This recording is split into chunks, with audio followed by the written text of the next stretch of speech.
महापालिका इलेक्शन 2026 या निमित्ताने सोलापूर शहरामध्ये शेवटचा प्रचाराचा दिवस आहे. प्रचार ठीक 5:30 वाजता सायंकाळी संपत आहे.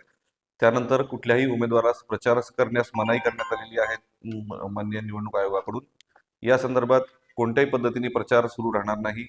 उमेदवारांना प्रलोभन देण्यात येणार नाही किंवा मतदारांना प्रलोभन देण्यात येणार नाही किंवा त्यांना कुठल्याही पद्धतीने धमकावण्यात येणार नाही. याबद्दल सुपरविजन ठेवण्यासाठी विशेष पथके स्थापन करण्यात आलेली आहेत पोलीस स्टेशनमध्ये. त्याचबरोबर रात्री 10 नंतर विनाकारण फिरणाऱ्या सर्वच नागरिकांवर कडक कारवाईचे निर्देश देण्यात आलेले आहेत.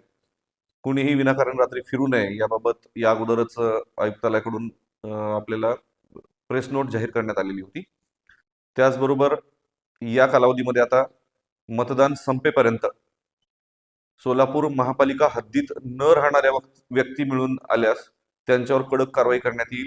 कुणीही विनाकारण सोलापूर शहरामध्ये थांबू नये अथवा सोलापूर शहरामध्ये राहू नये याबाबत दक्षता घेण्यासंदर्भातले सुद्धा आदेश माननीय पोलीस आयुक्त सरांकडून सर्वांना देण्यात आलेले आहेत. पोलीस स्टेशन स्तरावर याची कडक अंमलबजावणी करण्यात येणार आहे.